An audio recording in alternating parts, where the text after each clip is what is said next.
Hello everyone, you're watching PokerNews.com and welcome back to our coverage of the EPT Season 13 stop in Prague. This is the last EPT main event ever and we are down to the nitty-gritty. Just 2 tables left. I'm with Sam Cohen. Really nice to meet you, by the way, first of all. Nice to meet you too. I'm shocked this is the first time we've met, but we want to get the important stuff out of the way first. There have been some fashion situations that you've run into clearly in your trip here so far in Prague. From my Twitter stalking, I've found.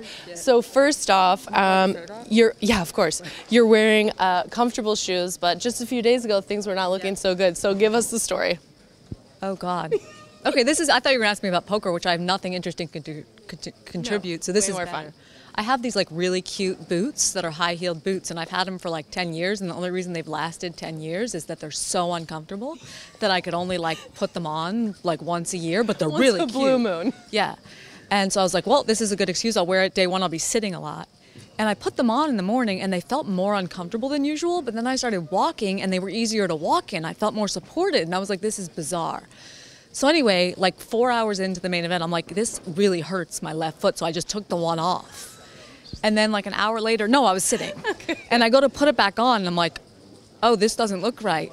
And I realized that like the toes were not facing the right direction. And that's why I felt the extra support, because like it was bent in the wrong way because I had them on the wrong feet. But it gets worse. It's about to get worse. I don't think I tweeted about this part. So anyway, I put them on the right feet, or so I think, and it's break. And I call my dad and I'm telling him the story. And I walk into the bathroom and there's a full-length mirror. And I'm in the middle of the story and I look down. I'm like, oh, it's weird. They still look like they're wrong. It must be because I had them on for so long that like it bent the leather. And I was just thinking, you know, oh, wow, I must have like screwed up the shoes. So anyways, I tell him that. We move on with the conversation. I walk back to the table. And this guy who I'm in the table with who knew the story goes, did you put them back on the wrong feet again? And I'm like, oh, shit. So we couldn't tell. So we just decided to do a blind shuffle. So I took them off, and he took them, and he shuffled them up. And then we tried to figure it out, and I put them back on, and we think we got it at the end. That is ridiculous. And it happens with the like witchy-looking shoes. You know, the ones with the point? Mm-hmm. I've actually had this situation before, too. But that's not the only thing. Then also, you were doing a little shopping, and maybe just didn't read all of the fine print. What went down? You see, you got me again. I thought you were going to ask about when I got the massage and she took my bra off and put it on the floor and didn't put it back on. That happened too. Yeah, and I was fantasizing about this is going to be a lot because I feel like this is 99% guys watching this, so they're not going to relate to this. That's why we have to teach them. Right, okay. So they have all these products for women to go under your shirt, like under your bra and whatever. And they have these things I just found out about. I don't know if you've heard of them. They're called like breast elevators. And they're like, so if you don't want to wear a bra, it kind of lifts it up. And I had never seen it before, and I was in the store and I was buying a long sleeve shirt and I saw it. I'm like, oh, I'll grab that because I'm going to Prague. Maybe I'll need it. Test it. Yeah. So I grab it. The lady, and I mean, the lady's looking at me, right, when she sells it to me, and she's looking at the product, and then she sells it to me. So what do I know? And I get here and I notice that like the top left, it says sizes DD+. Which Sam clearly is. Yeah. It's a totally obvious fit for guys who don't know. Yeah. So I was just like, oh, like you think she would have said something. Nope. But here's the news. Bigger ones work on smaller girls. The smaller ones wouldn't work on a girl with double D. So I was fine. But yeah. Those are the benefits of having small tatas. Mom and Dad. Because they're the only ones that I know that are going to be interested in watching this. And this is all I've talked about. Listen, I'm interested and I thought it was hilarious. I guess we'll give the guys just a little teaser of the poker now.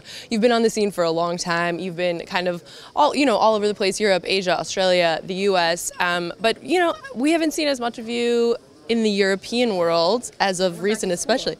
Business school. Okay, yeah. So tell us a little bit about where you've been. I started graduate school in Arizona in August. I just finished my first semester. I actually had exams on Saturday. I guess it was the 10th, and then I had a live exam in the morning. Then I had to turn in like a 10-page paper, and then I got on a plane a couple hours later, came here and registered the 2K high roller. So. Like a boss. And you're also a big football, basketball, sports fan. Yes, the Dolphins might make the playoffs. So, like, if I make the final table of this and the Dolphins make the playoffs, like, the world's upside down. This is what I was going to say. So you said, years ago you said in an interview that you used to come into a tournament and if your basketball team was playing, if the Heat was playing, you'd just like leave your chips sometimes and just go. That was in Florida when I was playing like a $300 buy-in. I did that a few times, but that's not like a tournament like this. I just need to clarify. But yeah, I did that a few times. So but now you're going to have to sweat the Dolphins while you're at the final table. They played last night. They won. It's over. Yeah. Great. Well, there you go. So now she wins this. The Dolphins win. It's the end of the world. We'll all be celebrating. Sam Cohen, we wish you luck. You guys can watch her live right now. She's on the feature table on PokerStars.tv, or of course, continue with our coverage here as we crown a champion on PokerNews.com.